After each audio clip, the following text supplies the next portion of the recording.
want a piece of me? Do I feel lucky? Well, do you, punk? Good morning, Vietnam! I love the smell of napalm in the morning. You're gonna need a bigger boat. I feel the need for speed. I wish I knew how to quit you. Love means never having to say you're sorry. You do? You'll shoot your eye out, kid. I am serious. And don't call me Shirley. There's no crying in baseball. This is wrong, bitch. Hey, the Schwartz be with you. I am your father. At you, my pretty. Take your stinking paws off me. May the force be with you. Here's Johnny. What up, film fans? Happy Tuesday. Welcome to this Tippy Top Tuesday. You're listening to a brand new episode 341. Welcome to The Substance, and welcome to a brand new episode of the Cine-Men Movie Podcast. I am one of your hosts, Juan, and I am joined by the cast, the crew, the fellas. Jay? Hey, how's it going out there, podcast land? Zach? Remember, we are all one. Yeah. We are all one. We have 7 days on, 7 days off. Speaking of days on, days off, how's everybody been? Doing good. Doing well. Just had a little break from work and back to work today, so you know how that is. A little break. It's never a little break, is it? No, it really isn't. It goes by so fast. It's one day, it's Friday. Next thing you know, it's Monday evening. It's like, what? Man. Yeah, it's terrible. I feel like we should change the law and we should have like 4 8s and 3 days off.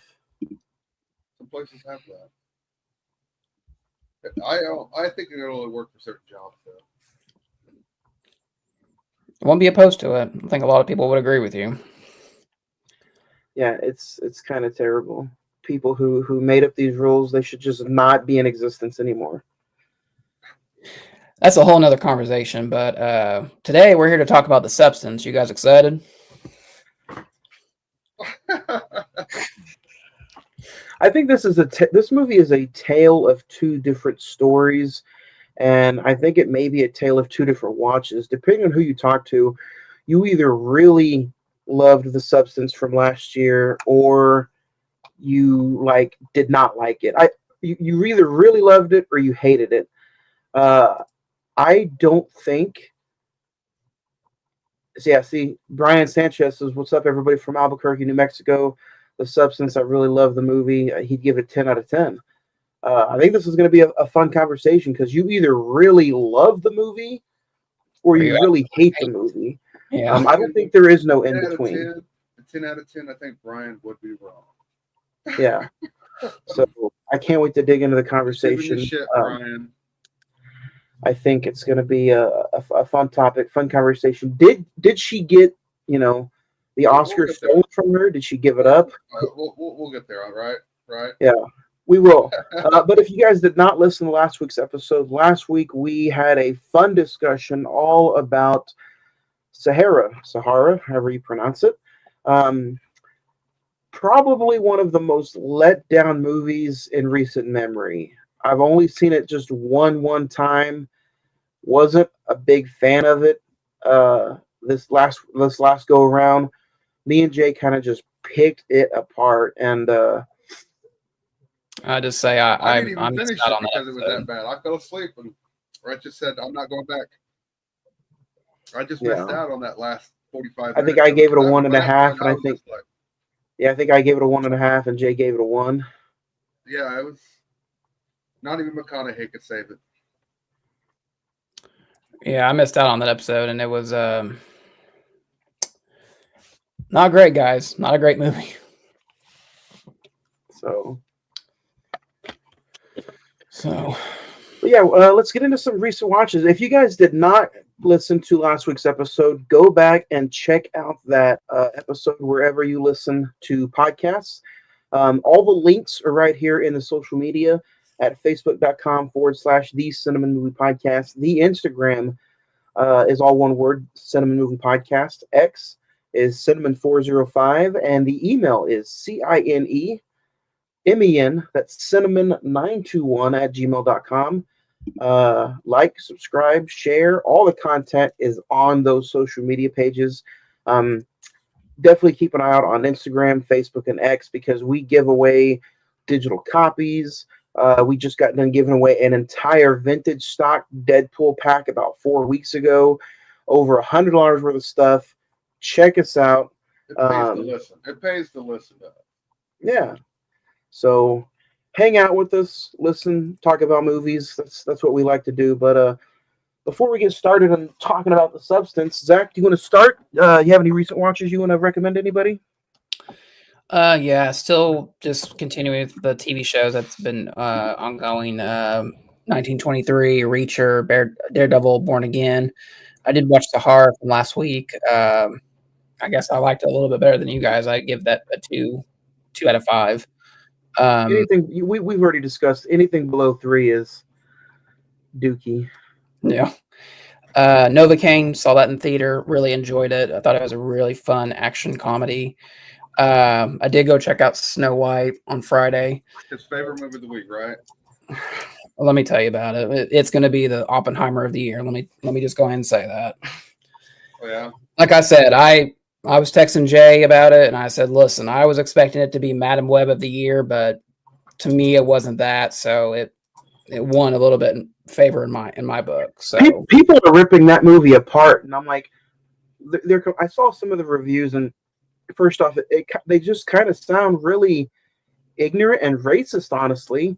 And then they were complaining that it was a musical, and I'm like, do you not understand what a Disney classic is? Half the scenes are music. The original 1930s. The original 1930s Snow White is it's entirely a musical. Like, why were people complaining that did they not think they were going to do a musical? If they want to pick the movie apart, saying the dwarves look like shit because of the CGI or that certain things look bad, visually, because that's what a lot of the reviews that I've seen is that it's visually unappealing. It looks horrendous. It looks cheap, made for TV. Variety said it should just be shown on TV. That's how bad it looks. They said the costumes are weak. That you can sit there and find cosplayers that have better cosplay costumes than they did for this movie. I'm like, oh shit! Those are actual reviews from big name papers. There's a lot of creative problems with the movie, but in my opinion, I thought Rachel Zegler did a good job as the main character. I don't really understand the concept of doing the CGI dwarf thing when you could just hire actors with dwarfism to do those parts. 7 of them, right? It's because of Peter Dinklage. He basically sat there and said that I don't want to be offered roles like this. It's insulting, and it's insulting to every little person out there to be offered dwarf roles. And there's dwarves out there like, he don't speak for us. Like, shut the fuck up. I'll play a dwarf. I'm dopey. Yeah. So like I said, it's not great, but it's not. As of right now, it's sitting at a 1.9 on IMDb out of 10. Well, that's a whole nother conversation. I think people get pissed off of it. It's a 72% audience score on Rotten Tomatoes. Like I said, I just think people get upset over the dumbest things, but whatever. Black Bag. I highly, highly recommend that. On the opposite side of that Black Bag is my favorite movie of the year so far. I can't really talk about it without giving it away, but I just say that I feel like it's a really good throwback to like the Hitchcock thrillers of like the 50s and 60s. What's it called? Black Bag. It has like Michael Fassbender and Cate Blanchett in it. Hey, you know what? I'm not trusting anything Michael Fassbender does anymore because like the last few movies he's put out, like, some of the reviews are like saying top notch, and I'm like, it's ultimately a snooze fest. What did he do last year that was like went straight to Netflix and people were hyping it up? Oh, The Killer. Yeah. Mm-hmm. I like The Killer, so I don't know, I guess we're not on the same wavelength, I guess. Checked out The Substance for today's episode. Heretic, finally got around to seeing that on Max. What do you think? What'd you think? I liked it. I didn't think it was as like incredible as people were making it out to be. I thought that the screenplay of it was really well written and smart. But yeah, I mean, Hugh Grant gave a very good performance. Probably deserved of a nomination. But yeah, I don't know. I just didn't like the whole big twist of it. Was just like, okay, Well, I it was thought it kind of kind of leading up to that the entire time. So well, the whole miracle because he kills that one girl and she ends up coming back to life to save the other girl from what. And that's my interpretation of it. That, because they set it up earlier in the movie where they had the woman downstairs and she dies and she comes back to give prophecy of what life looks like beyond death and everything like that. I also liked how the movie touched on different religions and how different religions over time kind of borrowed from other religions to create their own religion and how that was yeah, discussed and everything. I enjoyed all that. The movie looked visually stunning, but some of the stuff, yeah, I'm not a big religious horror guy though. the the dialogue that Hugh Grant gives about the comparison of religion to the iterations of Monopoly, I thought that was very well done, honestly. Yeah, Um, and then the substance for today's episode, and I got to go see an early screening of Death of a Unicorn, the new A24 movie with Paul Rudd and Jenna Ortega. There's two A24 movies that come out this week. Warfare comes out today too, or Thursday. No, I The thought new Alex Garland war movie. Well, I mean, maybe in bigger cities, but we don't get Warfare till next week or the week after, April 11th. It says it comes out Thursday. No, but it's fine. Honestly, it's very much I'm kind of curious to see what you think about it, Johnny, just to see in the grand spectrum of the. It's A24. I'm gonna love it. 5 out of 5. No, you won't. No, you won't. 5 out of 5. I know there's A24 movies you don't like, so I'm going to see where this falls into the place. So yeah, if you're an A24 fan, go check out Death of a Unicorn this Friday, and then definitely go check out Black Bag. So, what about you guys? Jay? As you know, I've been doing my franchise viewings, and I finally finished up with the Saw franchise. I watched all 10 of them within a relatively short time because usually when I sit down and do my franchise watch throughs, I watch the special features on the discs that come with it. And the only one that had anything worthwhile was the original Saw. And since it was a 4K re release, it had a retrospective documentary on how the Saw franchise all came about and how it's, went from this small movie that cost $1 million to this big franchise to what it is today. And I don't mind all the Saws. I think all the Saws are actually pretty decent. I like how they all the reveals are all come and culminated together at the end. Like some of them are very clever endings and everything like that. The only one I kind of had a problem with was Saw X about the villains and bringing the kid into one of the traps and everything, and that Jigsaw was the good guy and everything. It was just kind of off. But if you haven't seen any of the Saws, definitely check those out if you're a horror fan. I watched Novocaine. I enjoyed it for the most part. My biggest hang up on that is that he's in love with the girl that tries to kill him. It's like, are you that that hard up for love that the woman tried to murder you? She straight up used you for a crime. You simp. Stop. I don't know if you noticed that in the movie or not, Zach, but I did. Isn't that like a Jay-Z song or looking for love in all the wrong places? I don't know. I don't listen to Jay-Z. No. Zach's not that hip. He might need a hip replacement, but he's not that hip. But I found that little aspect of Novocaine, But other than that, a good little stuff, nice action comedy. Pretty quick. It's an hour and a half, hour and 40 minutes, if that. I watched Love Hurts. That was real good. Another short kung fu movie. It reminded me of Nothing, and I don't know if you guys have seen Nothing with Steve Odenkirk or anything like that, where he's a guy that used to be. It's kind of like John Wick as well. He used to be in the game, and now he's not, and he just wants to live a normal life. And the game comes back and finds him, and he's got to do all this kung fu and shit, and just beat everybody up as it goes along. I also checked out. So I'd recommend Love Hurts. I got to look at my phone. I watched quite a few movies. The Electric State, not too bad. For $320 million, I would put it over the top, great, but it was good.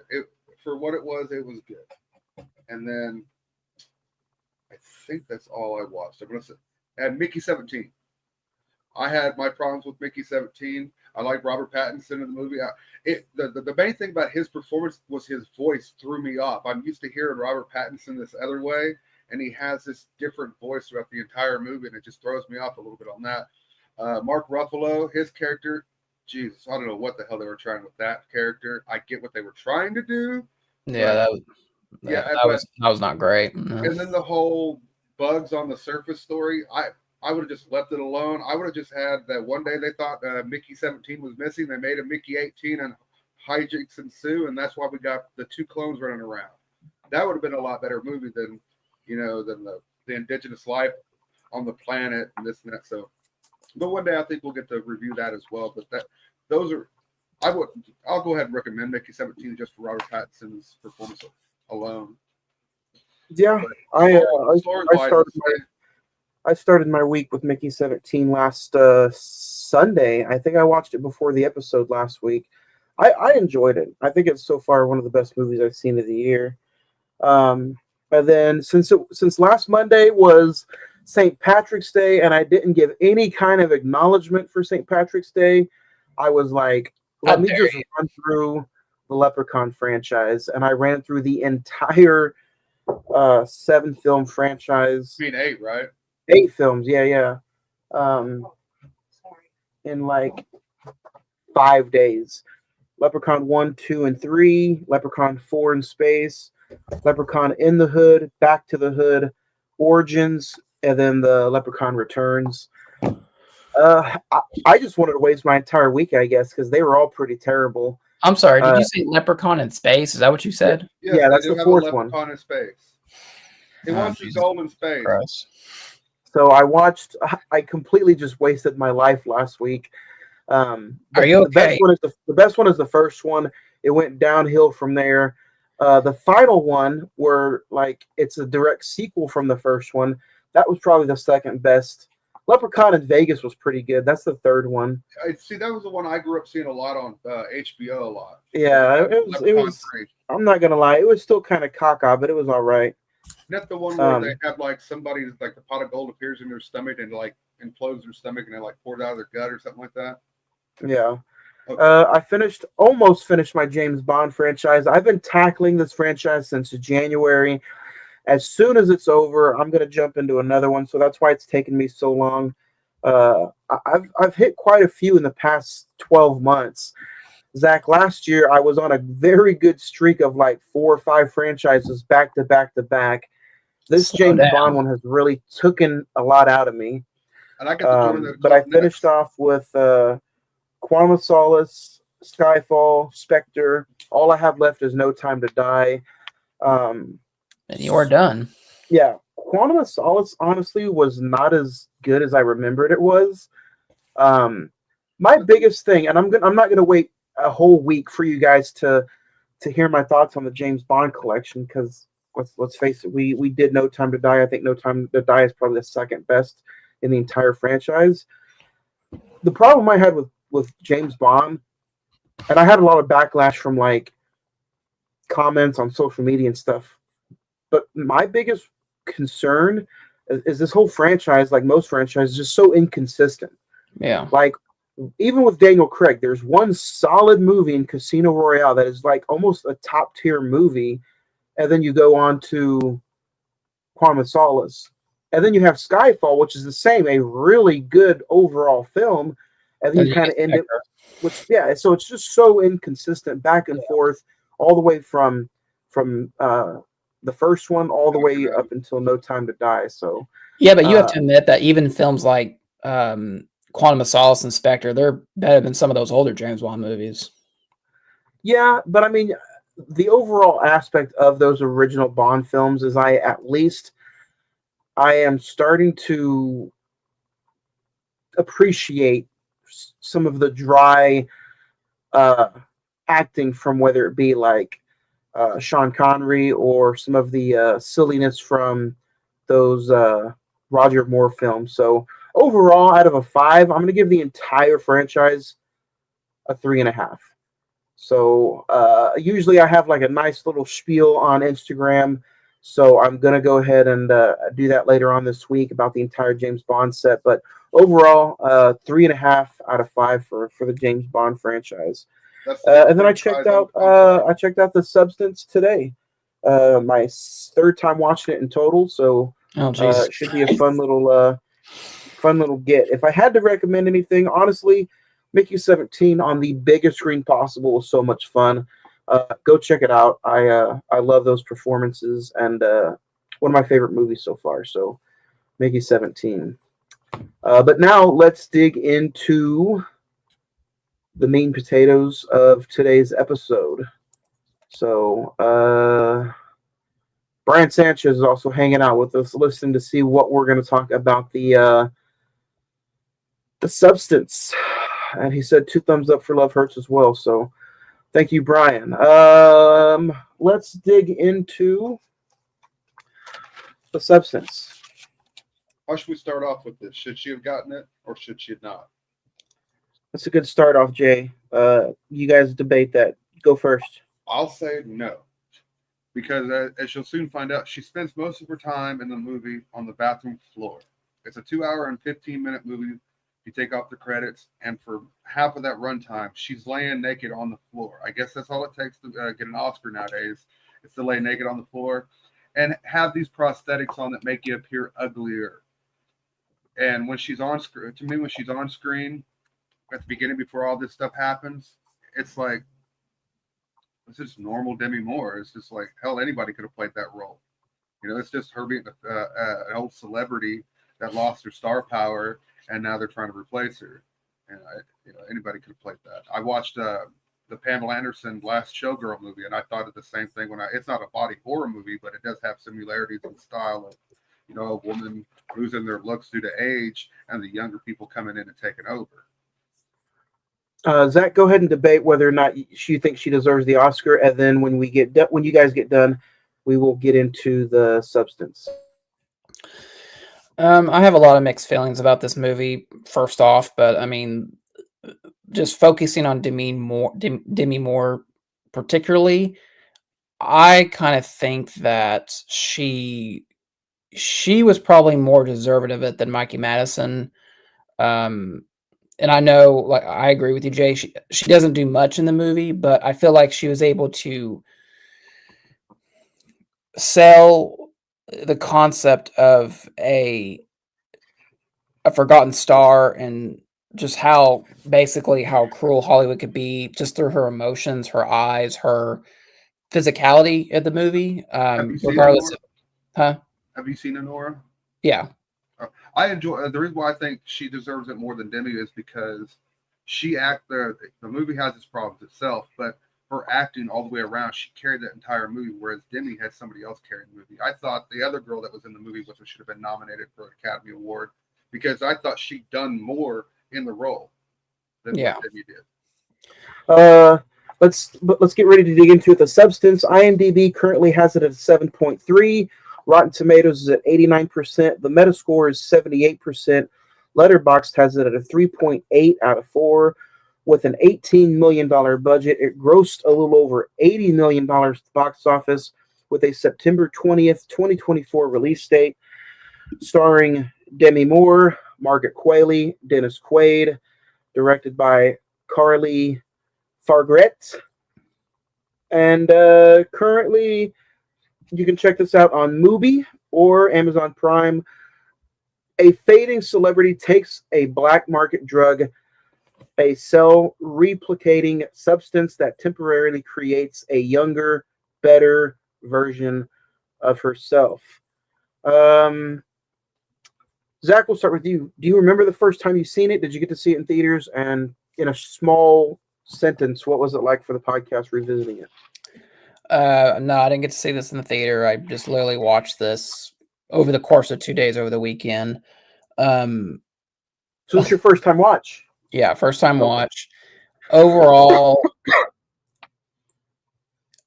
it's a good idea that's stretched out way too long.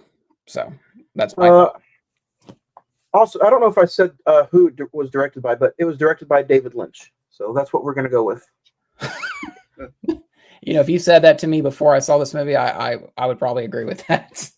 I did not get to see this in the theater. I checked it out the day one it came out on physical media. I checked it out again over Oscar weekend, and then again today for today's episode. Um, Man, first time watch, I'm gonna say I was pretty amazed by it. Um, Second time, I'm gonna say I was appreciative of it, if that's correct. This third time around, I kind of felt, and maybe it's because I was doing it as homework, but this time around, it felt like homework. So I have three different views of this movie, if that makes sense. But that's what kind of conversations I love about what we're getting ready to dig into, because I've had a different viewing experience all three times. Jay? Uh, the first time I ever seen it, I seen it while it was in its theatrical run. As some of you guys know, constant listeners know, I use a website to watch certain things. And there was a gorgeous copy about a week after it came out, and I checked it out then. And I wanted to see what all the hubbub was about, whether Demi, it was basically does she deserve all this acclaim? And I was like, well, let's see what this movie that she's getting all this acclaim for. Let's see how she does. And I watched, and I'm like, okay, not bad. The ending. That's the thing about this entire movie. The ending. It still leaves me baffled. Like I still don't understand it.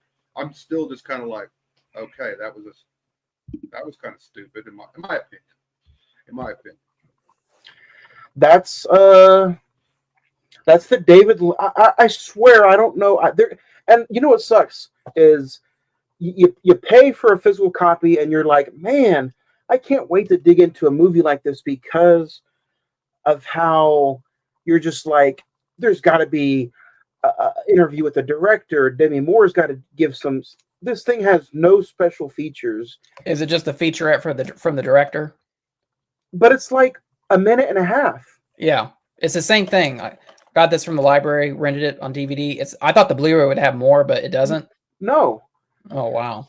And I'm like, I can kind of see why it was $14.99, but like with and who knows, maybe this leads into a Criterion release later on down the line because this movie feels very Criterion-ish. Mm-hmm. But like, yeah, but the director, I swear she did. It is a she, right? Yeah. I swear she opened up David Lynch's brain after he passed away or before, and just like completely did. Give me some ideas, because this movie feels like it came from his brain. I mean, I felt like I was watching something in the mix of Eraserhead and Elephant Man. Don't get me wrong, that's nothing bad on the movie. That, if anything, I feel like that's like a compliment for the substance. Well, I mean, to kind of help you out there, the film's director said that her influences for this was David Cronenberg, The Fly, John Carpenter's The Thing, Joel and Ethan Coen, Barton Flink, David Lynch's Mulholland Drive, Darren Aronofsky's Requiem for a Dream, and Stanley Kubrick's 2001. Every single one of those movies I just listed, you can tell there's like either a homage or a reference to that in this movie. Well, I say the camera placement's 2001, definitely. Yeah. Oh yeah. Shot. And then the sound and the score, like some of these scenes, I feel like are very bland. You can definitely tell she used some like, you know what I mean? Like the screenshots and the scenes are bland, but if it wasn't for the score and that just like awkward sound, it just like kind of hits you. Yeah. Yeah. Did anybody else notice there's a lot of squishy sounds in this movie? Like squishy, things like yeah. I'm like, what the hell? But, yeah. Which I think if you're going to do body horror, you've got to do like that type of like unsettling, like gruesome sound. Like you think. This makes me want to watch The Shivers too from David Cronenberg. So one of the biggest things about the movie was that they sent you this packet, right, to start off and everything, and you get no instructions. And the way the process works, you would think that they would at least want a technician there, black market or not.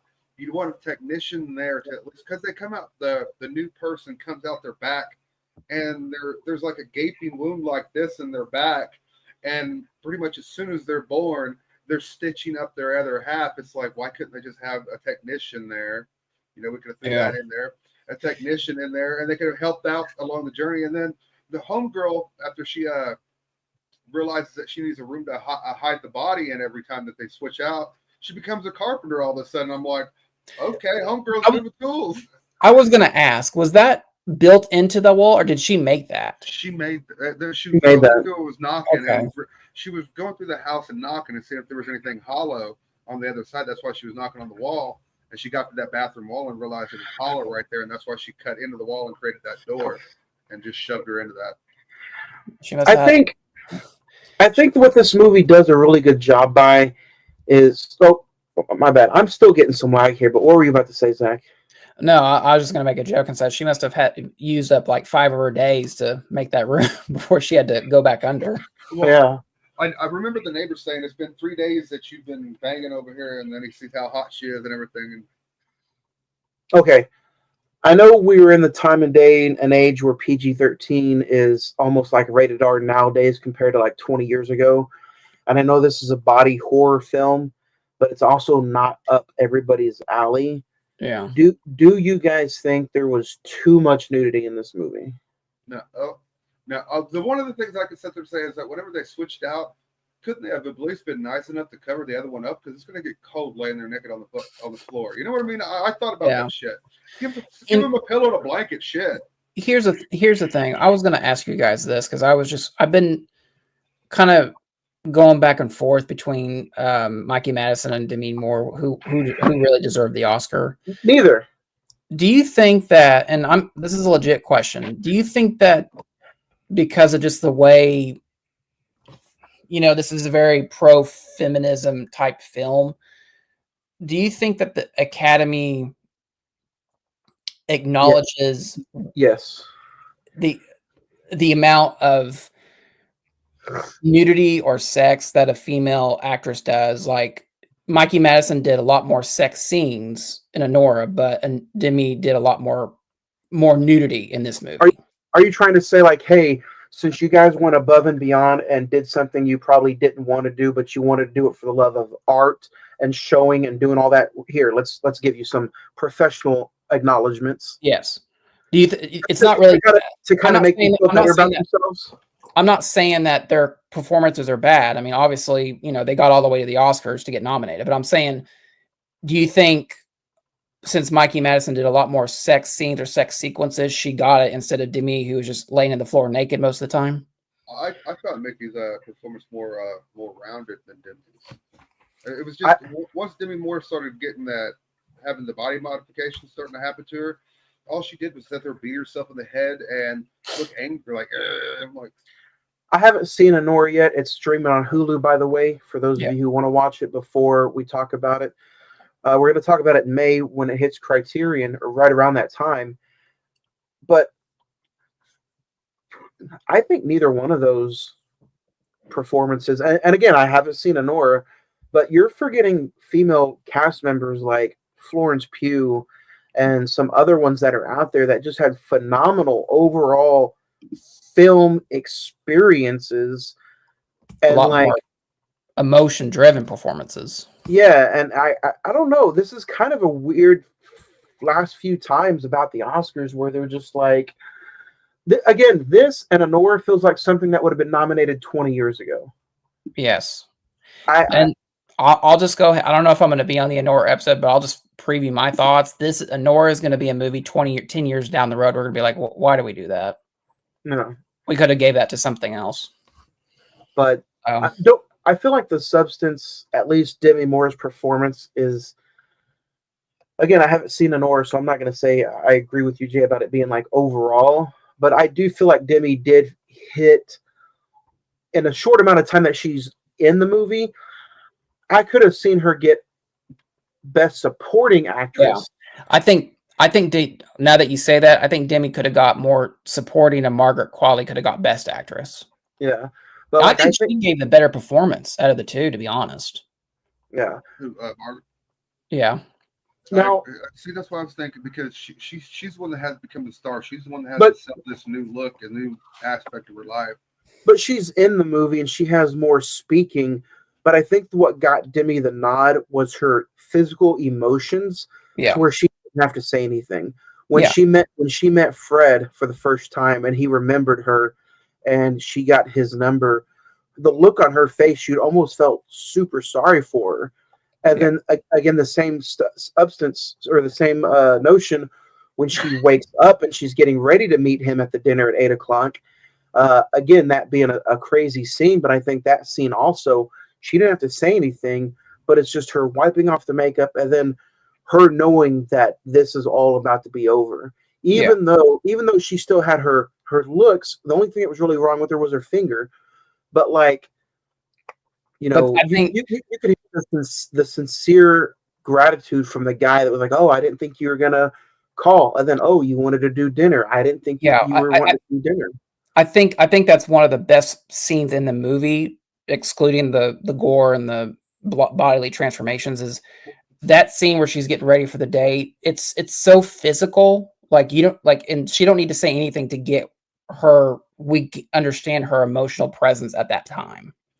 My understanding of that, my interpretation of that entire scene, from her calling to the date setup and everything, is that she's still trying to be beautiful. She's still trying Yes. to sit there and have some type of semblance of what she used to be left, and that's why she called him, because she can get that admiration from this guy that she so sorely needs, because she's been dropped from everything that she's ever known.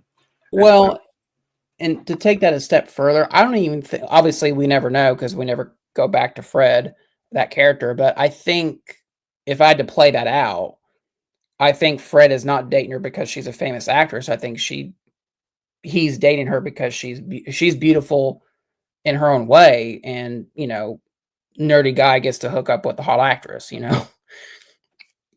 But I think it's also like, yeah, and let's go all the way back to Dennis Quaid. Let's not forget how good Dennis Quaid is in this movie.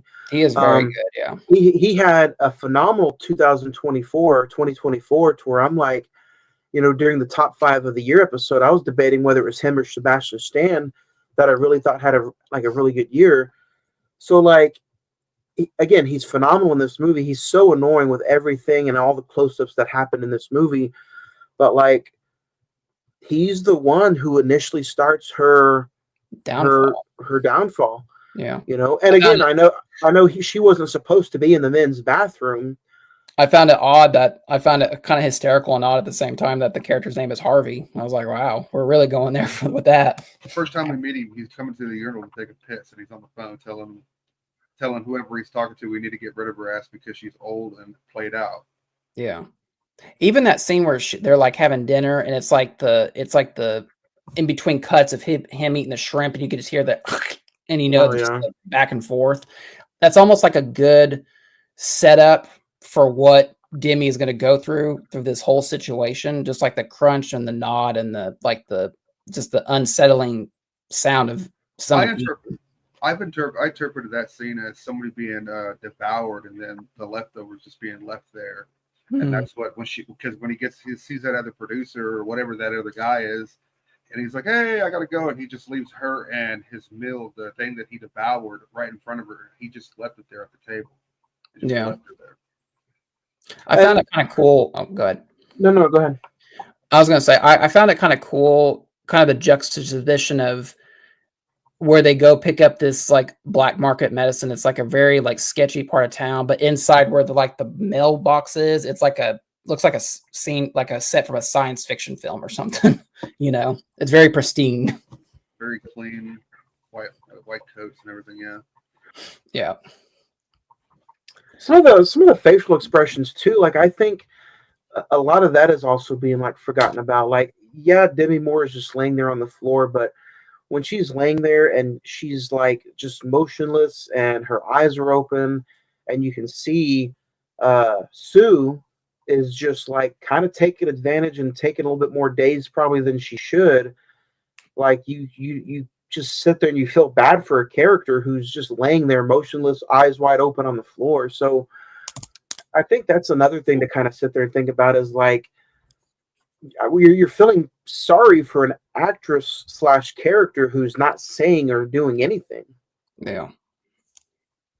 Well, I was wondering how out of it they were once they went into that state. What pain? Where's the pain scale at when they're in that state when they switch off?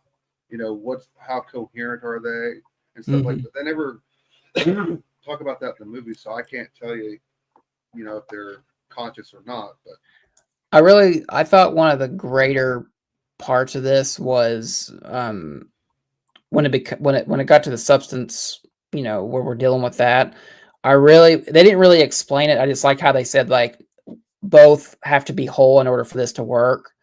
I like how the longer that Sue takes her advantage, it like sucks Elizabeth's life force out, and that's how she starts to become like real crepit and like old and everything. But And one of my things is after you wake up after being asleep for so long and you wake up with your legs like that and you're given the option to quit, I quit. I'd be like, that's not cool. Yeah. Homegirl's still in more time. We're not one. Yeah. And I mean, that scene where she's sitting in the couch and she wants to go over to the wall and like she has to literally break her knee back into position. I was like, I've had knee pain like that, and I could feel that, even though it's just makeup and prosthetics. Zach's like, that was my knee this morning. It was. So. You know what? I was sitting there thinking about this today, and I'm like, you could have called this movie Beauty and the Beast. Yeah. And you could have sat there and really had a huge debate on who's the beauty and who's the beast. We're both pretty shallow characters. True, but if Demi Moore would have just taken the first date, like the moment Fred gave her his number and just said, you know what, let me go out on this date without even trying the substance at first, none of this would have ever happened, because he, in that dinner date, would have probably made her feel 10 times more beautiful than the way any of those executives would have made her feel in that TV show. But see, that's the thing that she's caught up on is the fame. Because when she's sitting there terminating the life of the other person later on, and she gets to the point where there's only that much left of the termination drug, she like sits there and starts to think like, oh shit, what am I doing wrong? I'm killing, you know, something I love. I'm like, but she's hurt you so many times. I get that, you know, but you're still gonna let her. And as soon as she wakes up, she kills her. Yeah. And who's to kind of say this kind of feels like a real life relationship between Demi Moore and Hollywood. Hollywood has taken so much out of Demi, or so much out of this person, but yet she's left this much to try to come back and do this movie for the substance, to try to just continue to keep going. And whether it's like too dark to talk about, but that's kind of how I also put into this, is like, man, you know, maybe life imitates art, art kind of imitates life, like, you know how that saying goes. Yeah. Oh, yeah. I really do think, like, man, how much of a hurt is this real actress having in real life? Because Hollywood has just sucked so much away from everybody, including people like her, that you're just like, you know, well, where did she go from here? I read a thing that the director said the fact that Demi, she didn't think she would do this because there's so much nudity, there's so much gore, it's such a freaking a way out of the world concept that she didn't think that she would take that on. And that's kind of the reason why she took that on. She kind of related to this character of Elizabeth, who, you know, she had her moment in the sun, and now it's kind of faded, it's kind of gone, and you know, at this point, I don't even know. She was in Landman last year, the Billy Bob Thornton, Taylor Sheridan show, but I don't even remember the last thing that she was in before this. So it's been a minute since Demi Moore that I can recall. But Demi Moore was back in the '90s. I remember Demi Moore being the it girl after Ghost came out. You know, everything. You know, and then she did like G.I. Jane. And she did Striptease, where she got like $12 million to do that movie. Yeah, and so and it's interesting. I mean, I will say, to go back to the question real quick, I do think there was too much nudity in this. Maybe not so much on Demi's part because it's not as vague as Sue, but Sue's nudity to me was so pushed that at times it felt like it was not even her body because of how it wasn't. No, from what I've heard and read is that her top half, her breasts and everything was a prosthetic. Because I was going to say this, even some of the CGI, everything looked perfect. When they did do the CGI, it was all like a mess. So yeah. I think there's a little too much in this movie for that. My biggest complaint, I mean, one of the notes I have in this on my list is it's a very good representation of a Hollywood satire of what actors and actresses go through on a daily basis in that Agreed. business. Which The is whole- where your Mulholland Drive comes from. Yes. The whole body modification, beauty is,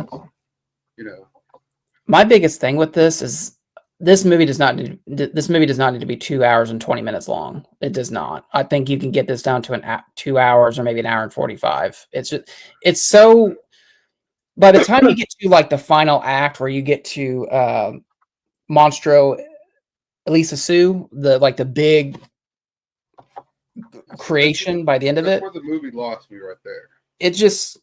It goes so over the top and on the rails of like, you know what, we've gone this far, let's just go all the way. And so when you get to the blood sprinkler thing where it's like soaking the audience of like just pure gore, it's just like, man, you didn't need to do that.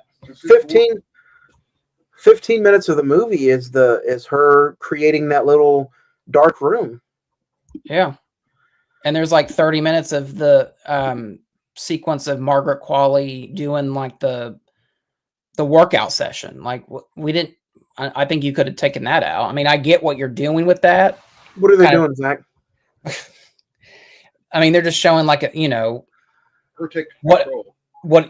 Her taking control and like the younger body and what that kind of sells in Hollywood. But it's just like you didn't need to. You could show like 5 minutes of it, or just show like them filming it. But that's about. You don't need to do 30 minutes of that. So what did you get? What did you rehearsals and everything like that?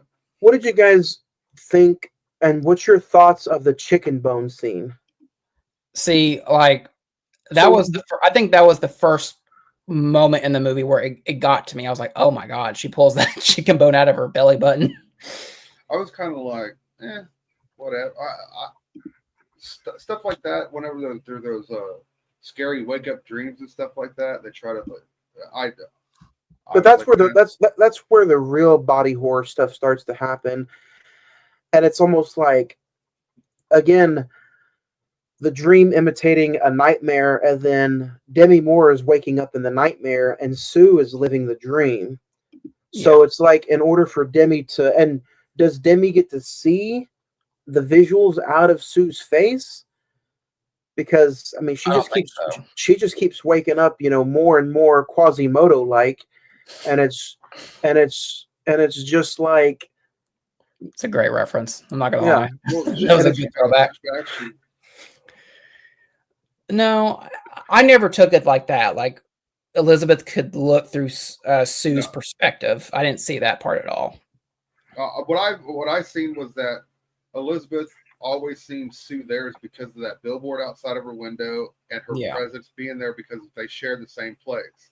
That being one with that person really screwed. You could tell their symbiotic relationship was not good from the start. Well, and it's also, I think it's a good representation of like, you had this, now it's gone. Now I get to live those glory days that you've lost.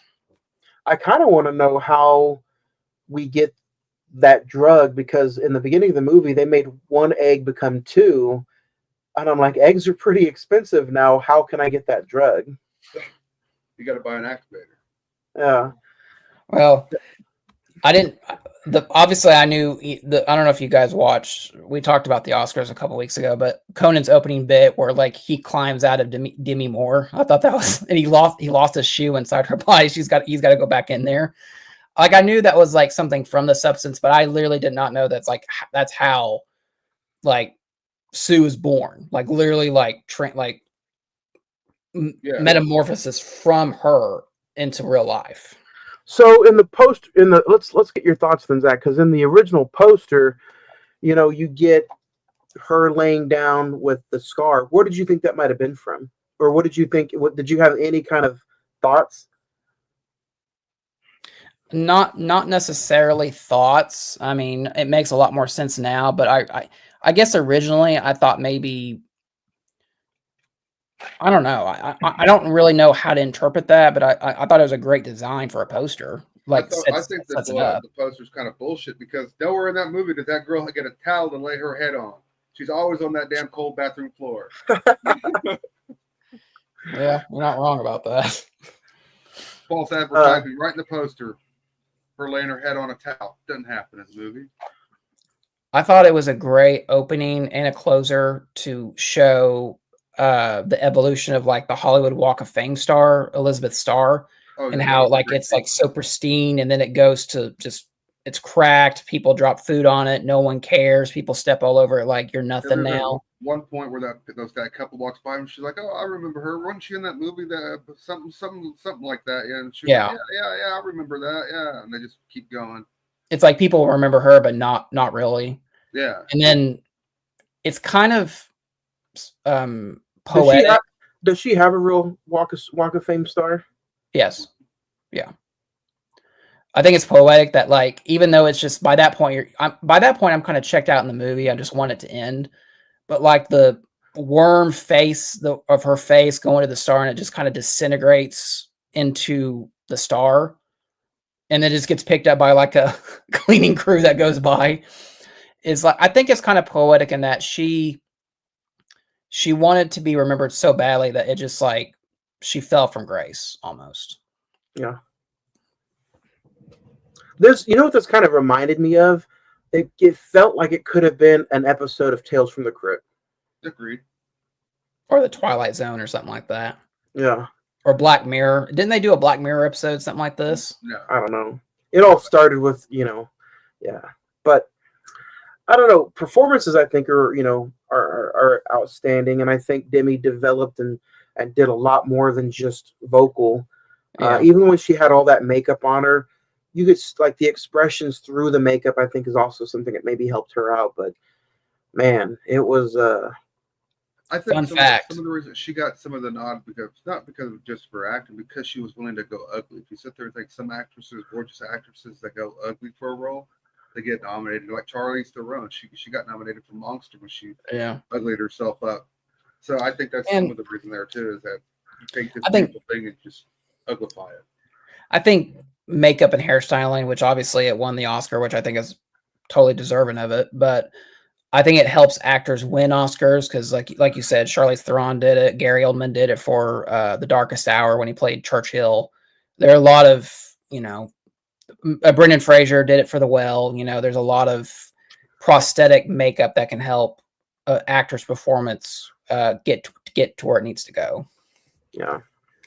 So That's I well don't know. I mean, said. like I said, Whenever they had the second bot whenever Sue created her own little creature from that Yeah. point on in the movie, I was just like, what the hell's going on? Like, is this really happening? So let's talk about that quick ending real quick. Like, I think we all agree it kind of went over the top. I'm probably the only one that's going to say it didn't, just because of it was like, again, it's body horror, right? So let me compare this movie to a pimple. I think you're just throughout the whole movie, you're just trying to fester this thing up.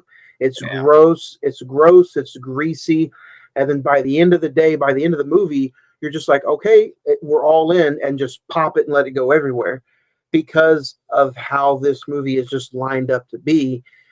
And I think it's just it needed to go where it needed to go, because especially if she's taken something from Shivers, Krogenberg, The Fly, David Lynch, like all these movies, all these sci-fi body horror stuff. That's what they all do, right? They all just build and build and build and fester, and then just explode at the end. So I think it was right where it needed to be. Just to be lined up with some of those greats. I mean, underneath the substance, I have The Fly. I have those David Lynch movies. Like, 20, 15 years from now, I think this is easily going to be a Scream Factory edition or Arrow or Criterion, something like that. So I think this movie is a little not ahead of its time, but like I said, this is something that would have won big time 20, 30 years ago. Yeah, I would agree with that. So I think I don't personally. I find the ending to be kind of weird, just out there. I get what you're saying. I just find the ending to be, to me, it kills the movie. Like it, I just don't understand what the hell's going on. I guess I could just be missing something. Zach, what's your thoughts about the ending? The way I interpret it as now that I'm sitting here thinking about it, I think, by the time we get to like the sprinkler blood scene where it's like everyone's getting sprayed with blood, I think that's kind of a metaphor of her blood is on your hands. Like, you treat her like garbage. You just wanted her for her looks, and now this is where we're at. Essentially, people go to very drastic measures to still be liked way past their prime, and this is a perfect example of that. Also, like, take care of the earth, or that's what she's going to turn into. But I mean, I'm kind of split in between. Like, I agree why the director went that way, but at the same time, I'm with Jay. Where it's just like, dude, we probably could have wrapped this up with like Margaret Qualley just like literally disintegrate, and that's the end of the movie. Like when she's pulling out her teeth in the bathroom, which I thought was a great, like, very cringe sequence. Oh yeah. So. You guys have a favorite scene of The Substance? I would probably say that when Sue literally, after Elizabeth dies and Sue is literally starting to fall apart piece by piece of her body, I thought that was a great kind of like headliner into what, say what you will about the climax in the movie, but it's a great setup for that. See, the one thing I was trying to understand on that with her body falling apart, is it because the termination agent's kicking in, or is it because she doesn't have any more fuel from the body? She doesn't have any more stabilizer, and it's starting to like catch up with her. Okay, so was it the termination drug that was? No. Okay, so that's what I took it as she didn't have enough stabilizer. By the way, when she starts like keep penetrating that festering wound, yes, and like the pus starts to come out every time she gets like more stabilizer fluid from Demi. That I will say there are they did a very good job. If they're going to do body horror, they did a great job with that, obviously. So I am glad they went prosthetics with a lot of this stuff, because they could have went completely CGI with a lot of this. With an $18 million budget, that's pretty good for a horror film. Fun fact: they used 5,500 U.S. gallons of fake blood for this movie, and all of it was used at the very end of the movie. Probably, yeah. If I had to pick a favorite scene, I would probably pick where Demi wakes up the first time and her finger is kind of like all witched out, and she's debating whether or not to go through with this date, and you can just see the look of despair and the look of just humiliation, but there's nobody in front of her for her to feel humiliated. And it's like, what are you doing, girl? Just go have a good time and end this thing. But in a real human moment, though, humiliation is always felt alone. Well, another favorite scene, and it's really a mean scene, but Dennis Quaid, when he's sitting there when he sees Sue for the first time and he sets her down, and then he's talking, crap to his assistant, and like, no, we're going to call you Cindy. Yeah. That's also just like a real life thing that goes on in Hollywood, and I don't know if it does now, but I'm sure it still does, maybe. But Dennis Quaid, man, he had some chops in this movie. I really enjoyed him in the few scenes that he was in there. He was very despicable of a character. Yeah, he reminded me of Vince McMahon. Hey, we all know. Well, two of us know how ruthless Vince is. Yeah. Are we in a Dennis Squad renaissance? We're gonna get more Dennis Quaid. No, I'm writing for Randy's renaissance, but hey, I thought, isn't his son Jack Quaid? Yeah. Yep. Novocaine and Companion. Yep. Yeah, I think he's already had a superior career to his dad. So sorry, Dennis. And then, you know what? Just because of the classic feel, I kind of dig the ending. I kind of dig the midnight witching hour, the New Year's Eve extravaganza to open up the year with the creature. So I think you reap what you sow. See what I did there? So, but yeah, Jay, did you have a favorite scene? I like we've already talked about it though, but I like the Hollywood star at the beginning, how it shows the passage of time. I like how you get to see at her height. Everybody's clamoring for everything, and then just the degradation of time and the public knowledge, her being forced out of public perception. Because that you go from being getting your star and you being a huge name, and then all of a sudden you're just like some used up gymnast. Now you're just and that was another thing they never really explained. Was she a big Hollywood actress that just happened to become a gym person that does exercise videos or some shit, or was that always what she was? But I could have swore I heard them say something about her winning an Oscar, being nominated for an Oscar in the movie. That there's no way she's going to get another Oscar or nomination or something like that. Yeah. I'm surprised. Before we get out of here, I'm really surprised that A24 or Neon didn't distribute this. I'm like, A24 is so wheels off with their projects. Sometimes, like this would fit right good in their catalog. Yeah. But it's good to see. Now that Mubi has distributed this, and this was technically a Mubi exclusive, which as soon as it hit theaters, you could stream it on Mubi. Maybe this is also a new way of what's to come for not only the horror genre, but streaming movies. Which means maybe Universal could be next to be like, hey, because I think, and this is going into a whole other conversation real quick, but who's to say theaters are going to be, let's try to double dip the same weekend. Let's put out a Blumhouse movie on Peacock exclusively and the movie theaters at the same time, like they did during the COVID days. Who knows? Because it worked out for Mubi. Has anybody ever heard of Mubi before The Substance? No. But I'm just saying, maybe they changed the game. I don't know. You think this is their long legs? Are this going to put them on the map where people start recognizing them as a studio? I don't know. I saw their membership price, and it's a little, for them not to really have anything in the catalog. It's like, at least with Shudder, you get not only Shudder exclusives, but some stuff from the past too. That was something else. I had a coworker that watched this, and she said, "Oh, this looked like and felt like a Shudder exclusive." That was the other thing. No. It was beautiful. It was a beautifully shot film. I'll give it that. Oh yeah. Star rating for The Substance, man. I'll go first. When I first watched this movie, I gave it a 4.5. But the last few times talking about it and then just kind of digging deep into it, I'm not going to go too far down. I'm going to give it a 4. I still really had a lot of fun with this movie. It is 2 hours and 20 minutes, but to me, the first hour just flies by. You kind of get stuck about the hour and 15-minute mark, but it just picks right back up after she starts decaying and looking more like Quasimodo. But I honestly think this movie does the job. I would say do not go into it with a blind eye.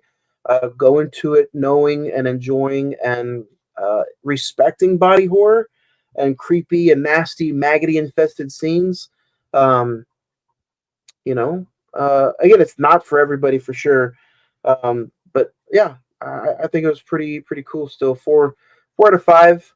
I think it fit right where it needed to on my list last year. So, Zach? I'm gonna go a little lower. I'm gonna give it a 3. I think the first hour and 45 is pretty well done, and then the last part of it kind of goes off the rails. And I think looking back, I think that we don't need that. Honestly, I think we could have tightened this up to 2 hours, maybe even an hour and 50. 3 great performances: Demi Moore, Margaret Qualley, and Dennis Quaid. Even though he's in the movie probably about 20 minutes. Great prosthetics, great gore effects, great Hollywood satire. Overall, I mean, was this deserving of Best Picture? Probably. It was cool that the Academy actually recognized this as one of the top 10 movies of the year, I guess you could say. But overall, it's not one I'm going to look forward to rewatching again. So I'm going to give it a 3. That rewatchability. Yep. Jay? I'm going to go 3 as well, just for the rewatchability. Just like Zach said, if we tightened up first until we get to that ending, everything's pretty decent. The ending just loses me. That's where I lose so much respect for the movie. I just don't get it. I guess I must have missed something somewhere along the way that I just don't understand why it had to end with blood being spewed everywhere, and just, you know what I mean. Yeah. But yeah, there's other things in the script that I probably would have done differently. You know, there's too much left to the imagination. I get that what some people like ambiguity in their movies and everything like that, but when you're setting up a thing that could genetically splice something to another something else, you know, you kind of want some answers to what this. There could be a substance too. Who knows? You know, it could just be, you know, this company's being sued by all these people because, you know, of the same shit that happened to Demi. Yeah. Speaking of blood and guts and horror, Friday the 14th podcast returns next Thursday. That's next Thursday, April the 3rd, with Detention. The 8th season kicks off with 3 episodes. And then 2 weeks after that is Dark Match starring Chris Jericho. And then Strange Darling. So the first 3 episodes of season 8 look to be pretty fun. And guys, that wraps up the month of March for us, and we have a fully loaded month of April. April kicks off with The Wrestler. That's next Tuesday, April the 1st. Companion, April the 8th. The week after that, we get back into our Jay. I like what would you call it? The reconnaissance. Yep. Yeah. A Time to Kill. Physical media. We're talking all about physical media on the 22nd of April. If you enjoyed our Oscars episode, then sit back and just listen to us ramble about physical media. And then we end April 28th, I believe, with Sinners, which will be in theaters. Oh, April 29th. Yep. We'll talk about Sinners. So yeah, should be a fun. April's going to be pretty packed. Yeah, and even May is looking like to be a packed month as well. Man, I don't even know where to start with May. July is very packed, so we got next few months are just going to be packed full of good stuff. So man, yeah, summertime is going to be insane. May we have Anora, we have Thunderbolts, Star Wars Episode 3, and Mission Impossible. Episode 3 celebrating 20 years, so that'll be a fun conversation. Yeah. So, and also look, man, yeah, May is just April and May. Can't hold your enthusiasm, can you? Man. And then it's like, boom, here's June, and the year is already halfway over. Like, where did January go? I know. So, yeah. Then. I can't wait. I think next week is going to be a fun episode. The Wrestler, another movie that we'll talk about, kind of got snubbed at the Oscars. Tons of nominations, but just no awards really handed out. And we got Marissa Tomei in one of her most sexiest roles ever. Besides Aunt May, this is her sexiest role ever. Well, I thought Mickey Rourke was pretty good looking in it too, but that's a conversation for next week. Next week, another new episode. Tuesday, April the 1st, The Wrestler, episode 342. Before we get out of here, guys, anything you want to talk or mention about The Substance before we move on to The Wrestler? No, go watch The Substance and throw up. That's the best way to sum that up. So, I don't know about throwing up, but guys, I just want to say these last few weeks, we have been clicking. Numbers have been spiking. But with all that being said, like, I just got to say thank you. Like, I have so much fun every single week talking movies with you guys, talking movies with people who interact and hang out, download, and have fun with us. Like, we're hitting on all cylinders, and I want to say thank you a lot because these last few conversations have been phenomenal. So everybody out there that keeps listening, downloading, do us a favor, go hit the like, subscribe, and share button on the YouTube channel. Spotify, Anchor, Podbean, iHeartRadio, Amazon Music. Like, subscribe, all that. And leave us a rating on Facebook. Leave us a rating on Spotify because it helps a lot with the algorithm. I think I used the right word as far as like search. It is. Yeah, it's algorithm. Yeah, search. Share our podcast across the land, people. Yeah, but giving us a 5-star or even a 1-star, I don't care. Just give us a review on Facebook and Spotify, and that opens us up to a whole new universe as well. So, I think the other day I saw that we had a little over 200 downloads in is it Kauai? Kauai? How am I saying that? Kauai? Yeah, Mhm. and I'm like over 200. That's insane. I didn't even think one person from Oklahoma would want to listen to us, let alone over 200 in the Middle East. Yeah. Hey man, those oil people get bored during the day. They got at least they gotta have something to listen to for an hour. So remember, Zach, a few years ago, I really hope something didn't happen bad. But remember we had that guy Jeffrey who would always email the show, and he was part of the military, and Yeah.